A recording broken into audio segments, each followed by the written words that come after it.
If your pension was reduced tomorrow, would you still be okay?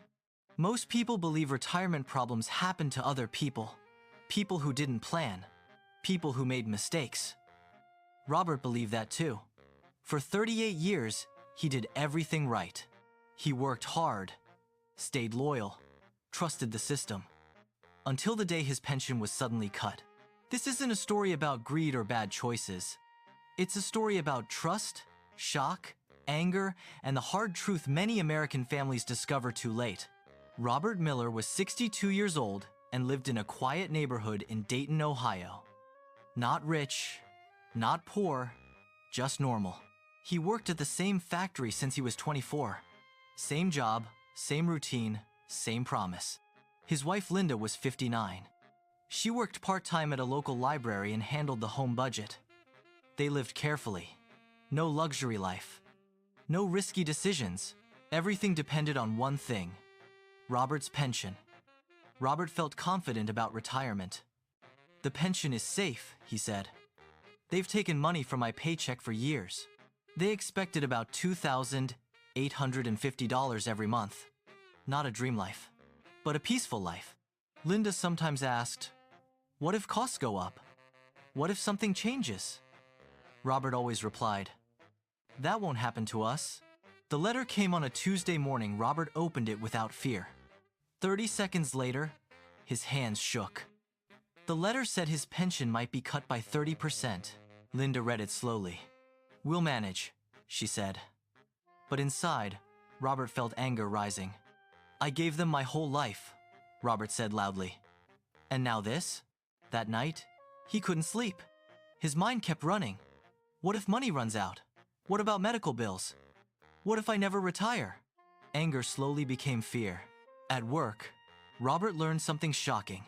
Many coworkers got the same letter. Hardworking people, honest people.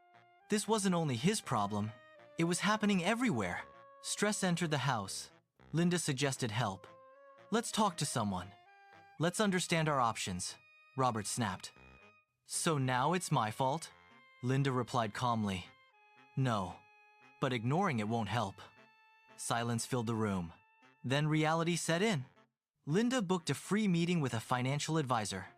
Robert didn't want to go, but he went. The advisor listened carefully. Then she said, "You're not finished. You just need a better plan." The advisor explained everything in easy words.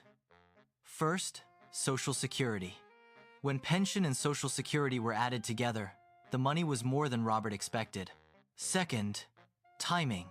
If Robert worked 18 more months, his monthly income would be higher forever. Third, healthcare. Medicare and extra plans would cover most medical costs. Fourth, spending. No big sacrifice. Just small changes, less eating out, better planning. Finally, extra income.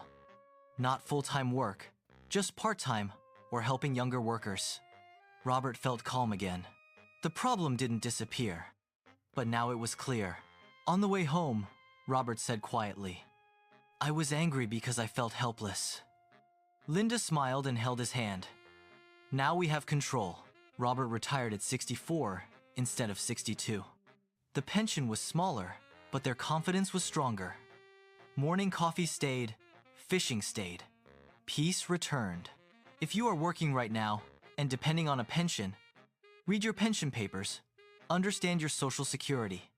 Make a small backup plan. Ask questions before fear controls you. Don't wait for the letter. Prepare before it arrives. Subscribe to this channel, because this is where you get solutions to real-life problems. Pension worries, retirement, fear, money, stress, and simple answers normal people can actually use. This channel is not about big words or false promises. It's about real stories, clear guidance, and peace of mind.